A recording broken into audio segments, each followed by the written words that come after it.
Greetings, church and friends of the church. It is the 23rd of March, 2021. We are more than a year into this pandemic season, a wilderness season we've been considering in this series of reflections, over this last year.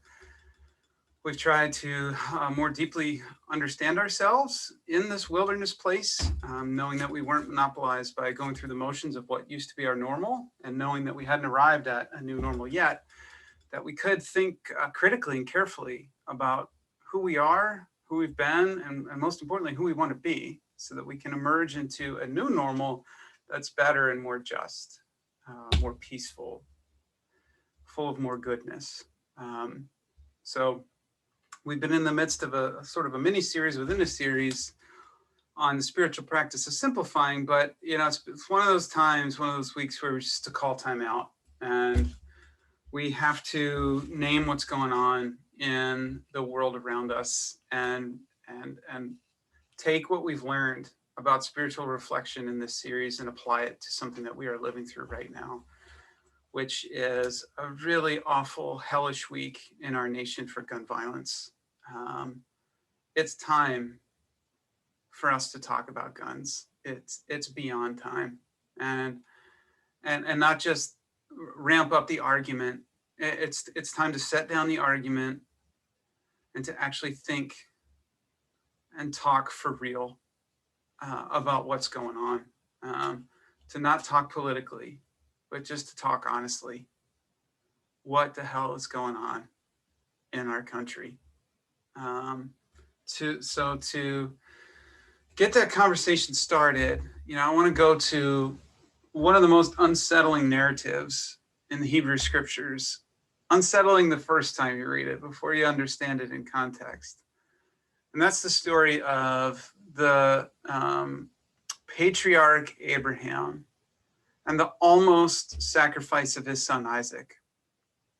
So as this story goes, after promising Abraham that he would be the father of this nation to be, of Israel, and that his descendants would be as numerous as the stars in the sky, and that God would bless them as a people in order that they might have the ability to be God's means of bringing blessing and redemption to all the nations of the world. After promising all that, God then makes this strange demand of Abraham that he sacrifice his son Isaac, through whom this promise was to be fulfilled, or so he thought. No Isaac, no future generations. And one of the most striking parts of the story is how Abraham responds to this supposed command from the divine. He responds obediently, as though this were a normal request, as though he trusted that on the other side of this awful sacrifice of his own son, that God would then reward him with all that he promised. He's already moved beyond Isaac being a part of this story. And this tells us something critical about the common mythology of the time, this normal, unchallenged response from Abraham. Okay, I'll do it. It tells us that in that culture and in the mythology of the ancient Near East, the sacrifice of an innocent, most often children, to the gods was common. It was normal. The misunderstanding in these cultures was that their gods required the sacrifice of an innocent in exchange for the divine favor. There are biblical narratives like this one and others, and there are extra biblical narratives from the ancient Near East, from other cultures and traditions, that detail this kind of mythology and practice. And we know that outside of the ancient Near East, even on this side of the globe, that child sacrifice was a part of the mythology and practice of many peoples on this side of the world, like the Mayan cultures. So Abraham responds obediently because this depth of sacrifice was cultured within him to be normal. It was normal to watch your child die. But then the narrative shifts, and we're let in on the secret, and that is that the God of Abraham is not like the other gods. that this God is a God of life and does not demand this sacrifice. And this was an immeasurably important shift in human culture. This idea that God does not demand the sacrifice of our innocence and our children within some divinely orchestrated rhythm is a game changer. It began the separation of dangerous mythology from the real, true God understanding. This narrative began to point to the truth, not in how the narrative starts with this very normal request of the divine, but in the twist ending, as it points to life instead of death. In the canon of the Hebrew scriptures, one major distinction between the true God and the false gods of various native mythologies is that the one true God does not demand the sacrifice of our innocent ones, our children, but false gods and idols do. False gods and idols demand the lives of innocents and children. The true God requests of us that which makes for peace. False gods and idols demand of us that which makes for selfish interest and destruction and the loss of innocent life. The prophet Isaiah is quoted as pronouncing this during a time of exile when the Israelites would have been surrounded by an empire full of people worshiping false gods and idols, and with too many innocent people being killed. He stood up and said this: "All who make idols are nothing, and the things that they delight in do not profit. And so they will end up in shame. Who would fashion a god or cast an image that can do no good? Look, all of its devotees shall end up in shame. They do not know, nor do they comprehend, for their eyes are shut, so they cannot see, and their minds as well, so that they cannot understand. Those who fashion false gods and idols can do no good. There's no good that can come from it. Whether the motivation for bowing before an idol comes from nefarious intentions or well-meaning intentions, that loyalty to an idol does no good.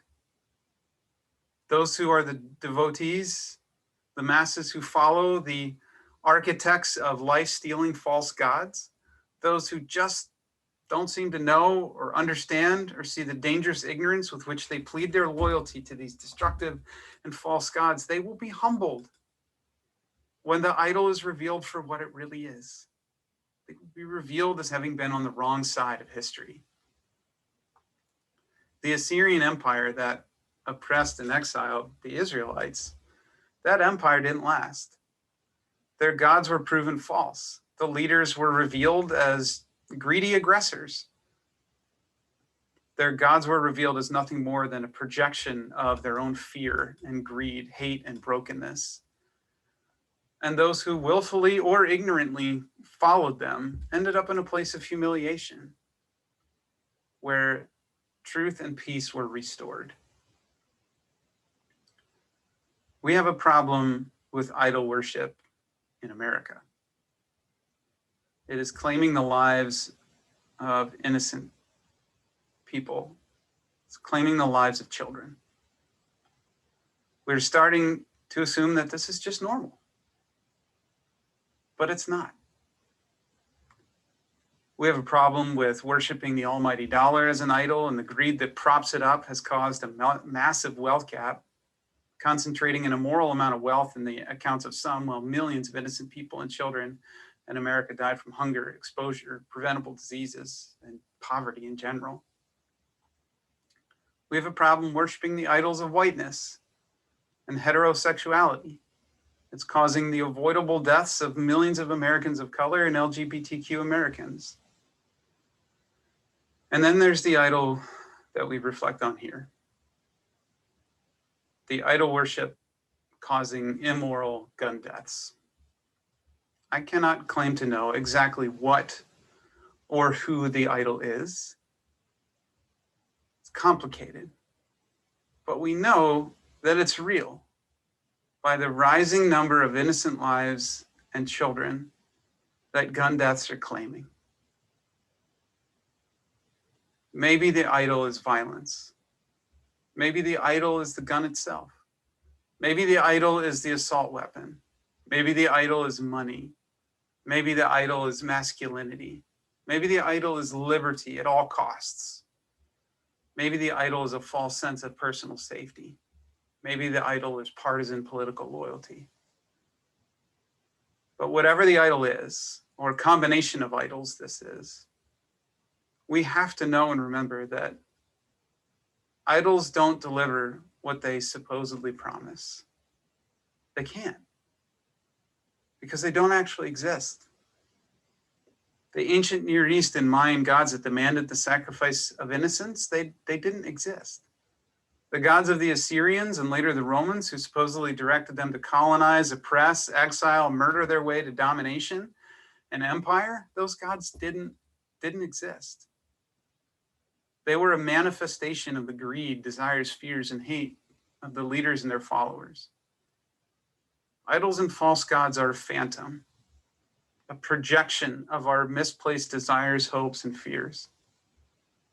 Our fear and greed compel us to offer more and more and more to our idols in expectation that the idol will make good on the promise that we think that they've made, but they aren't there, and they can do no good. We could give an idol everything, including the last and most valuable gift, innocent life. And yet that idol won't ever be able to deliver what we expect. And yet we as a nation continue to operate under this false assumption that the lives of these innocents and children are a necessary sacrifice to whatever God this is, so that this God will save us from the bad guys with guns, or the overreaching government with guns, or the immigrants or refugees with guns, or the people of color who come from their cities into our suburbs with guns. And so this God will grant us the protection, safety, comfort, and peace for which we are longing if we worship it. But this is false. Innocents and children will only continue to die in greater frequency and volume. This is shameful idol worship. What if the necessary sacrifice was your child and your grandchild? Why? Why do we keep worshiping at the altar of this idol? Why do we keep seeing stories like Mother Emanuel, the Tree of Life Synagogue, Pulse Nightclub, El Paso Walmart, the Atlanta Spas, and Boulder, where innocents and children, and this time in Boulder, a very brave officer who ran headfirst into confrontation with this idol? Why do we keep hearing these stories and then saying to ourselves, this is the sacrifice that's required by the gods in order to keep us safe? How many more times will we say, this is so sad, thoughts and prayers, but this is just the way that it has to be? Because otherwise, if it weren't like this, then the bad guys or the government or the immigrant gangs or the urban attack from the suburbs would happen. How many more times are we going to say that? What if the next sacrifice was your child or grandchild? Why? Why do we do this? We do this because, as we've considered in this series, we have evolved to be physically predisposed toward fear and worry and antagonism. We are predisposed to act and react irrationally out of fear rather than out of reason. We are predisposed to make fearful, negative assumptions about others, the proverbial bad guy, or overreaching government, or MS-13, or a person of color from a different neighborhood. We're predisposed to assume the negative about them. We're predisposed to fear. and to prepare ourselves to fight with them. And if in our wild imagination, filled with our negative and fearful assumptions, these boogeymen have guns, then in our reactiveness, we say then, well, if we're going to win the fight, we've got to have bigger guns and better guns and more guns. And then we're predisposed to tribalize along with those who think and fear the same way that we do. And we just reinforce all the worry, all the fear, all the negative assumptions. And it all just continues. And as we've been considering in the last couple episodes of this series and thinking about worry, not only do we all have these tendencies hardwired within us that prepare us to assume negatively and fight and to tribalize, but we also have brains that learn how to make it easier to worry. If just once as a child, we feared the boogeyman showing up with a gun because of an idea that our parents put in our heads, or a news story that we saw, or a movie that we watched that fed into our false assumptions, and we worried that without having more guns than the boogeyman, we would be at risk of being dead. In that worry, even if it was only one time, our brain made it easier to make those same assumptions that lead to the same worries and the same fears and the same irrational behavior for the rest of our lives. And so we keep allowing innocent people and children to be sacrificed because we are letting our irrational and fearful defense mechanisms run wild, while relegating any meaningful spirituality to the sidelines. We're checking our brains and our hearts and our spirits at the door, and we're living purely by these physical impulses and fear. But what are we saying when this happens? Well, we're saying that assuaging our irrational fears is more important than the lives of other people. Let's say that again so that it can sink in even more deeply. If our fear of the bad guy, or government overreach, or immigrant gang member, or person of color from a different neighborhood, if that fear compels us to prop up a system of laws in which innocent lives continue to be lost, 10 in Boulder, including an officer, 8 in Atlanta, we are saying that assuaging our irrational fears through the continuation of the system of gun laws and regulations as they are now, without considering any new changes or deterrents or regulations, is more important to us than others losing their lives. Assuaging an irrational and unfounded fear is more important than the lives of other people. Would you accept this if the next sacrifice was your child or your grandchild? If your child or grandchild had been in a nail salon in Atlanta when this radicalized, hateful man bought a weapon of war and on the same day immediately walked into the nail salon and killed your daughter or your granddaughter? What if your child was one killed at the movies or while grocery shopping? Would you accept me saying, I'm sorry, but that's the price that we have to pay as a society so that I can feel safe? If you knew that I was 29 times more likely to be killed by an asteroid falling from the sky than by a refugee or an illegal immigrant,